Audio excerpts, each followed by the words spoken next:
Hi, my name is Becky, and I struggled with pornography.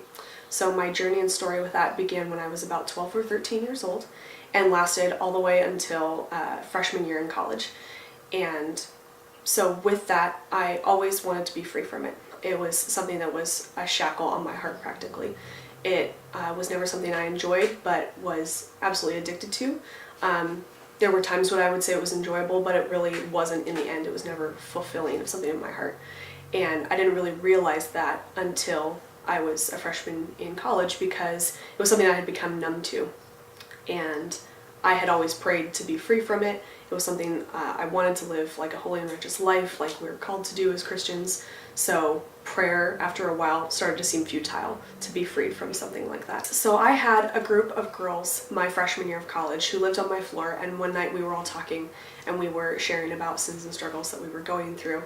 And I definitely felt the need to share about mine, even though confession seemed like something I'd never wanted to do about pornography. It felt like something I could never talk to about anyone. It was not something talked about in youth group or with pastors in the church. Like, it was never something mentioned.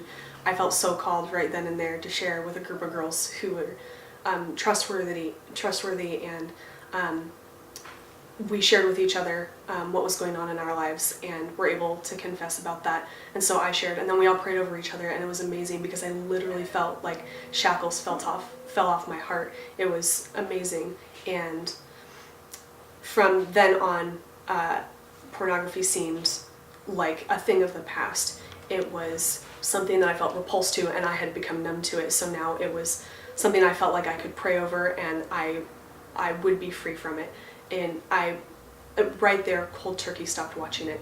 After practically 5 to 7 years of praying that I would stop watching it. So I think I would say to women who are probably watching this video, maybe this is something you're struggling with. Maybe that seems really strange to you. And I would protest that even though this is a topic only spoken really to men's groups in the church, that you are not anything other. You are not something strange. This is something I've talked to a lot more about with women than I have with men, actually. I think it's a definite myth that only men struggle with things that are sex topics and that women don't. I think that women start to feel more other when they're told that, and therefore feel an ultra shame or an ultra condemnation either from the church or from women's groups when they say that this is something they struggle with because of Christian sin topics and culture in that way. So something else I'd like to say to Biola students is this does not define who you are. This didn't define me. There are so many facets about who I am. There's so many facets of who you are as a person, as a lover of Jesus, as a student, as a person who loves their hometown. Pornography doesn't define who you are.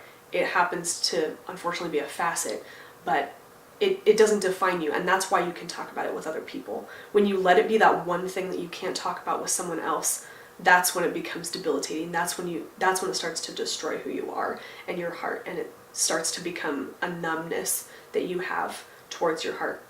When you open it up to someone as another topic that you need prayer for, that you need the Lord to know about, that you need your community of believers to know about who you are, just like all of the other things that you need to know, that they need to know about who you are, then this becomes a topic that we talk about more easily in the church, in Biola, in your small group, wherever. Don't let this define who you are, and talk to someone about it. I will bet you money that they're probably dealing with the same thing, and they also need someone to talk to. I'm even available if you want to get a hold of me. You can feel free to email me or text me, and we'll talk about it sometime. And so now I hope that Biola and the church can stand together in the light.